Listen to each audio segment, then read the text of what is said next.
So do soap nuts actually clean, or is this just some eco-friendly myth?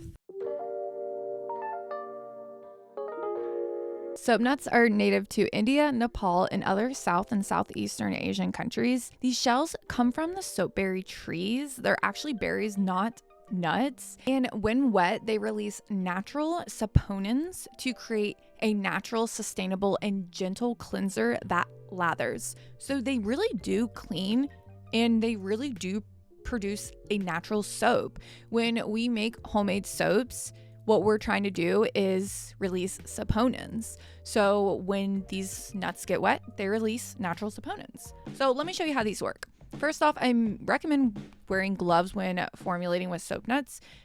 You'll understand more as we get into this. Also, you can use a digital scale, or I'm also going to show you guys how to just measure in cups and stuff, since some of you guys I know don't have digital scales.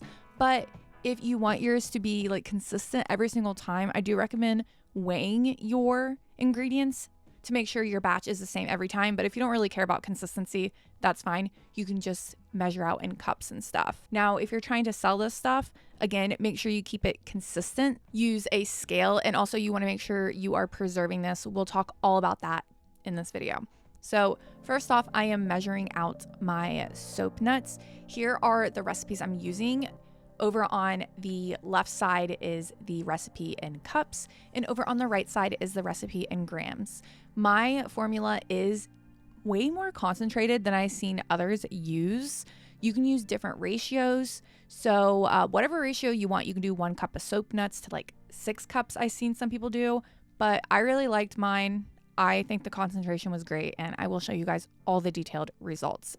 So the soap nuts I purchased are de-seeded soap nuts, and some of the ones I'll link to down below are also de-seeded, but I do believe some that I'm linking are seeded. But I think the de-seeded ones are a lot easier to work with because the seeds actually don't create any saponins at all. They're unnecessary. So if you have seeded ones, you're going to have to get rid of the seeds anyway. So it's easier just to work with de-seeded ones. It's also recommended to rinse these before you use them to remove any like dust or debris that may be on them. And I recommend using distilled water because distilled water is free of any contaminants. So put your sieve over top of a bowl or something, put your soap nuts in the sieve, and then just pour some distilled water over them, and then just move them around a little bit with a gloved hand so you can make sure you cover all of the nuts, and this will get them nice and rinsed before we go and move on to the next step. And as you can see, the water that rinsed off them are already soapy looking. So what we're going to do is take any old pot. It doesn't have to be this pretty clear one. I just bought this so you guys can see the inside of what's going on here. You can just use a normal pot. I do recommend using one you're not cooking with though. And put the soap nuts in there, and then go ahead and measure out your water. Again, I am weighing mine in grams, but you can just measure yours in cups, whatever works for you. And just pour the water over top of the soap nuts. If you want, you can weigh this first because when we heat it, some of the water is going to evaporate. So if you want, you can replace any of that water loss. But personally, I don't really care. I just want a more concentrated soap, so it doesn't matter to me. I just let whatever evaporate. And as it heats, you will notice it does start to bubble and lather, especially since I have the lid over it. That really helps like condense all the heat and makes it lather even more. And mine ended up boiling over. So the boiling over can happen very, very easily because of all the lather. So if you do keep a lid on it, make sure you keep an eye on it and keep it on like medium or lower heat. I like to keep mine on medium at first until it gets to a boiling point. And then after that, I just let it simmer for about 30 minutes because it takes about like 10 minutes for it to boil anyways. Overall, it's on the heat for about 40 minutes. And once it's about halfway through, I will just mash the nuts down with like a potato masher just to help release any other saponins. I've seen others do this as well, and I just thought it sounded like a good idea. So that's what I did. Then I removed it from heat after about 40 minutes, and I let it cool before I sieved everything. So what I did is I placed a beaker on the bottom, my sieve on top of the beaker to catch any water that comes out, and then a cheesecloth over top. I tested this with using just a sieve, and that worked fine as well. So if you don't have a cheesecloth, you don't really need one. Just sieve out all of those nuts and the debris, whatever else, and you just want the liquid. Now, you can repeat this process with the nuts to get out more saponins, more soap, but I noticed my nuts were kind of shot after this. Basically, once the nuts feel mushy and kind of look gross, they're done. They don't have really any more soap inside them. Throw them out. And I noticed the soap nuts that I got really only had one run. Other people I've seen online were able to boil theirs at least twice. I don't know if maybe it's because mine were de-seeded, but mine were done after one run, so I threw them out. And here is what the soap looks like. And I was curious to know what the pH was. And I was very surprised to see that the pH was like 4.18, which is a wonderful skin-friendly pH. Because typically why I don't reach for traditional soaps is because they have a high pH and tend to dry and irritate my skin. So I was really pleasantly surprised to see this had a skin-friendly pH. So I was excited to test it on my skin. Now, if you don't want to add a preservative, you need to put this in the refrigerator and it's good for about a week. If you want to preserve it, you could use GeoGuard 221 or GeoGuard ECT and add 1% in. That means if you have 99 grams of soap, you need 1 gram of that preservative. And GeoGuard 221 and GeoGuard ECT are both EcoCert and natural, so they can be used in organic and natural formulas, and they are active in this soap's pH. That is something you need to consider. Not every preservative works in every pH, but these ones will.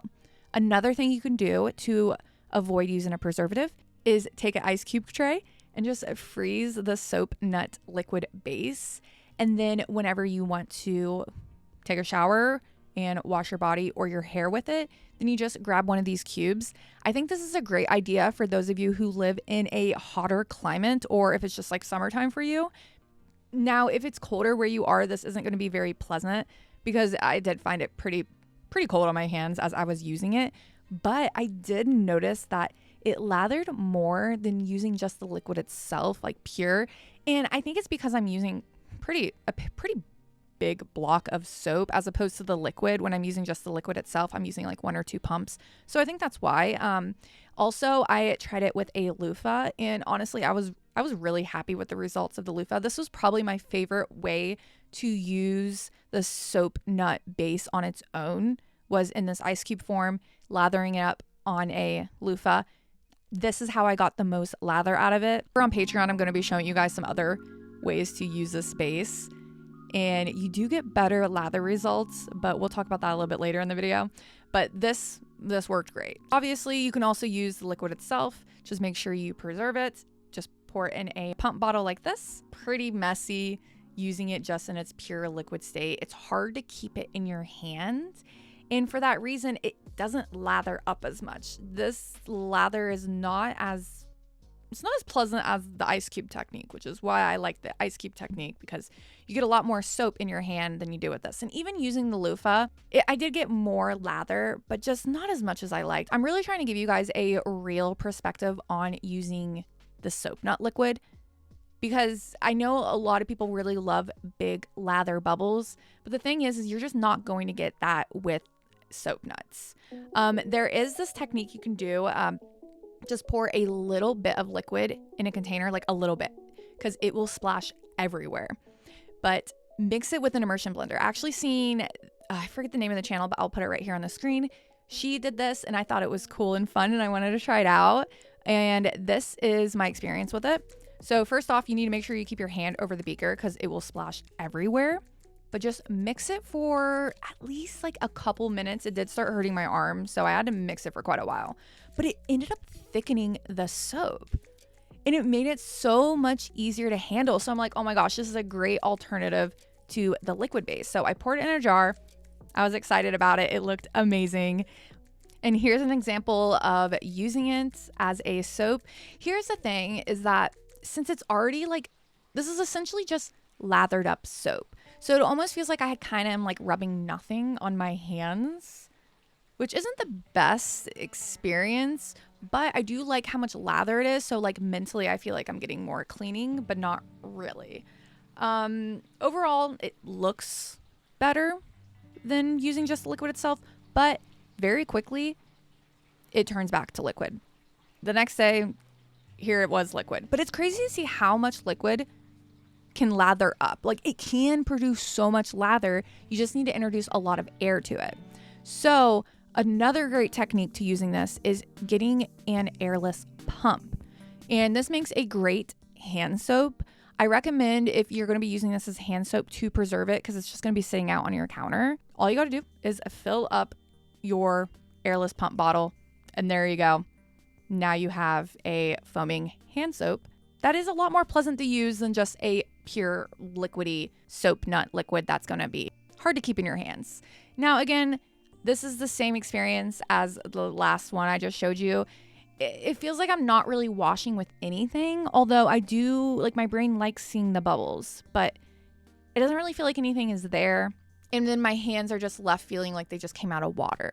But it's not the worst thing ever, but I'm telling you, this body wash I made with the soap nut base over on Patreon is game changing. I have thickened it, obviously, so it's much easier to hold in your hands.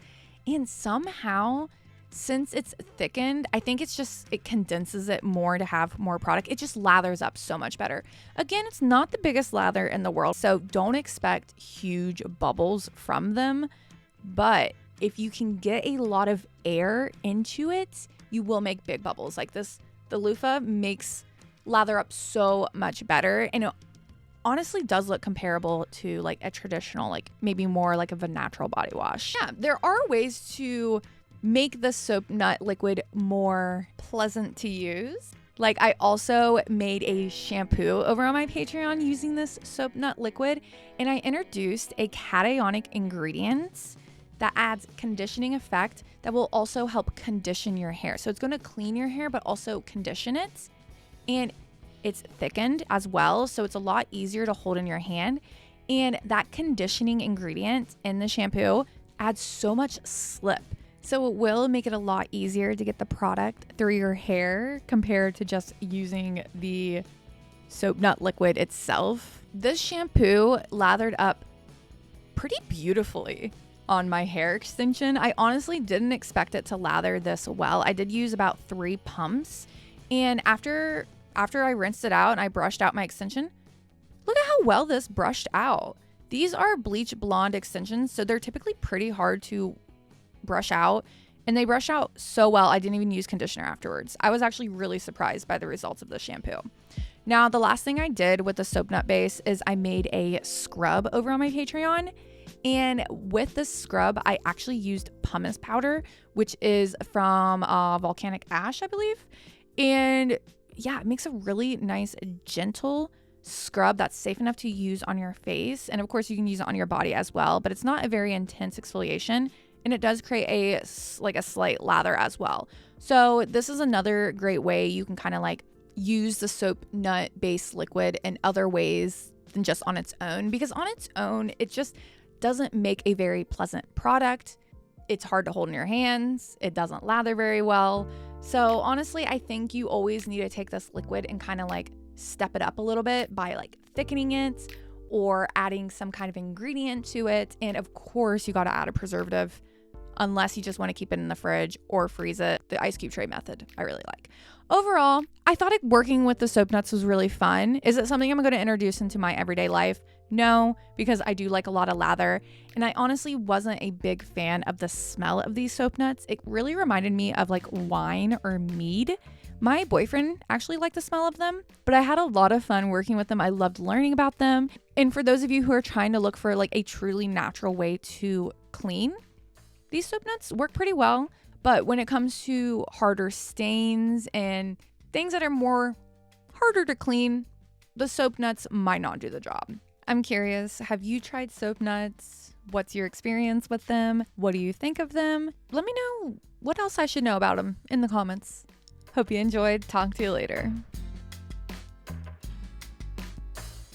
Also, don't forget to go over and check out my Patreon where I post 2 exclusive videos every single month. So there is a ton of videos you can go over and binge watch for only $5 a month. Also, if you don't have access to Patreon in your country, you can sign up as a YouTube member instead. If you sign up for the $10 tier on my Patreon, you get a shout out for your small business. I'll have all these brands linked below. LloydCandleCompany.com, HB Royal Retreat Store on Etsy, naturesfarmgirl.com, Let's Blend LLC, at Stardust Bath and Body, hempygirl.com, shoplevis.com, Owl and Lily over on Etsy, Skin Lounge Co. over on Etsy, blackpetalbeauty.com, embracebeautyessentials.com, legendarybathandbody.com, astariapothecary.com, Reviga Cosmetics here on YouTube, exorebb.com, pardonaturals.com, naturalstateskin.com, thenatureinnus.ca, nearcatalier.com. Use the code on the screen for 20% off. earthandambernaturals.com, sharkcitynaturals.com, daytorelaxproducts.com, crownedgloryllc.com, lhscentedsoapsandmore.com, JanaeRose.com, Health Nut Beauty on Etsy, VelvetTemptations.com, JourneyRoseBeauty.com, CHRBrands.com, Homestead Life Goods on Etsy, CanellaBathandBody.com, MadhouseMamaSoaps.com, Expo.com, Mystical Morning on Etsy, 7th House and Oak on Etsy, and mycrownandglory.com. Thank you so much for you guys' support. Without you guys over on Patreon, I wouldn't be able to do what I do. So thank you so much.